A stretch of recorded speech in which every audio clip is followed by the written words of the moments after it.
I have to say, we had so much fun doing this. I mean, it was one of the best things I've ever done in my entire life.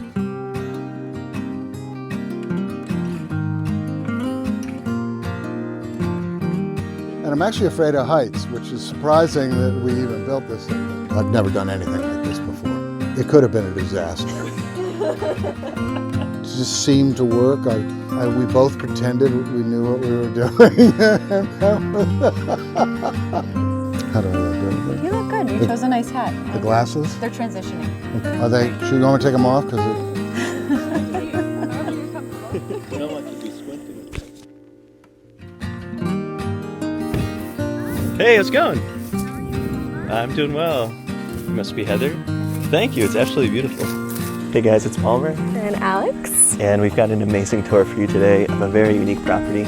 It's called Slateville Retreat, and it is a tiny cottage with a luxury fire tower.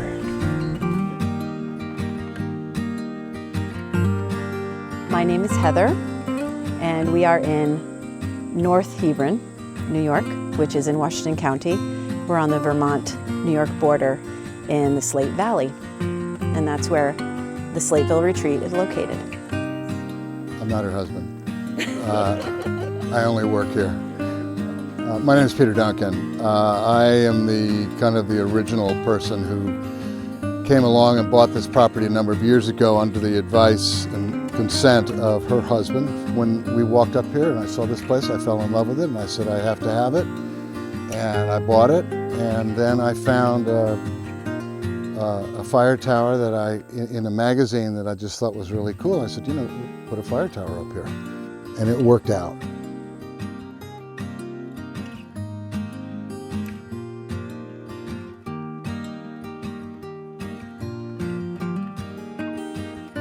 So we sunk these in here and we poured, I think it was 64,000 pounds of concrete.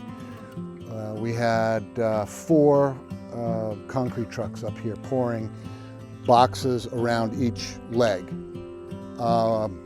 And so that's held really, it's not going to sink, it's not going to go anywhere that way. These are telephone poles. I had to do some research on telephone poles, and we decided to use telephone poles as kind of give it a look to it. The angle of the poles are at 7 degrees. I did a lot of research on that. 7 degrees is, I've looked at every single tower around, it's 7 degrees. This house was down there, and we built most, if not all of it, down there. It was much easier, otherwise you're constantly hauling stuff up. And then we got the crane to come, very scary. And then we had a local guy who works with metal. He developed these clamps for us and installed them. Then I hired a company to make the cables as extra structural support. That keeps things from really starting to tweak, but it still moves a little bit. But I think the cables were really important to do that. And every once in a while, you got to get in there with a wrench and tighten them up.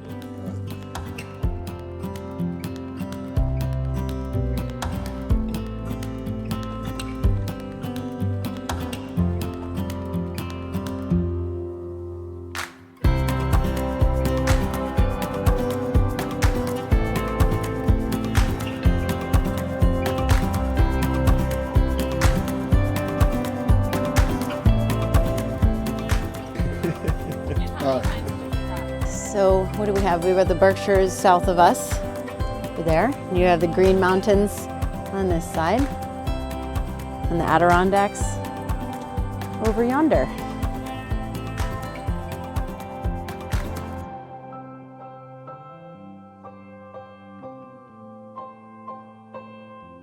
So this goes all the way around.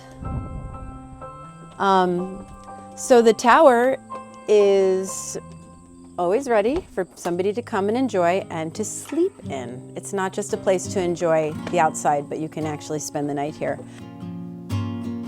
There's not a moment that I don't walk up those stairs that it doesn't like take my breath away. So I'm just like, oh, so nice to be up here, you know? So it's like a little vacation, you know? It takes me away from the farm and all those other responsibilities, and then I'm just with, you know, the birds, and I'd say that's one of my favorite times.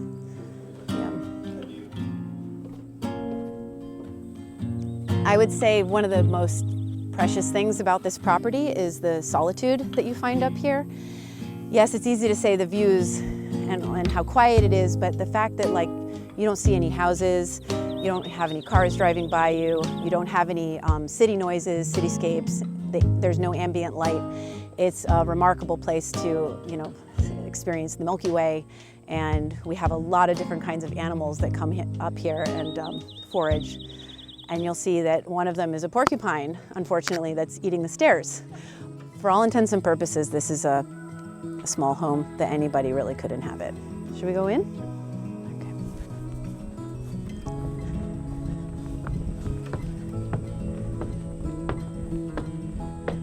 Okay. So one thing we're not short of in the property are places to sit, for people to, pop down and read a book and enjoy anytime they want. Come on in.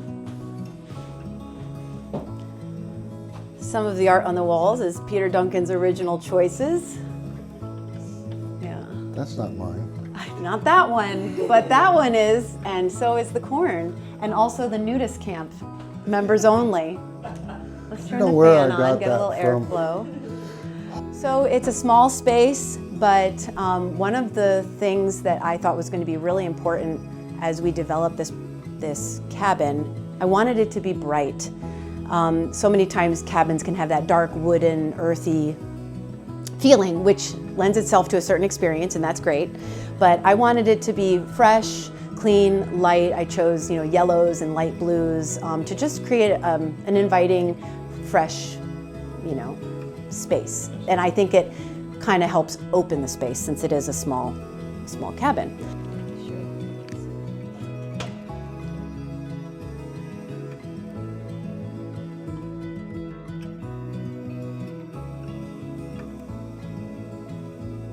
The walls are also 9 inches thick and full of insulation. I mean, I didn't really winterize it except for the walls and the ceiling, but these babies are, and when everything's closed up, you can almost heat this room with a light bulb.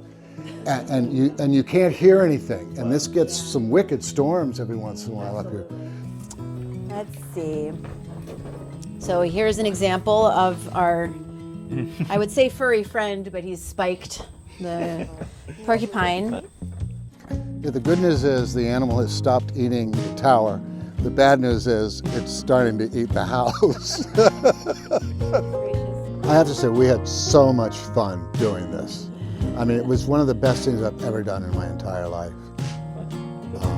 This was, I've never done anything like this before. And, and it worked out. Worked out.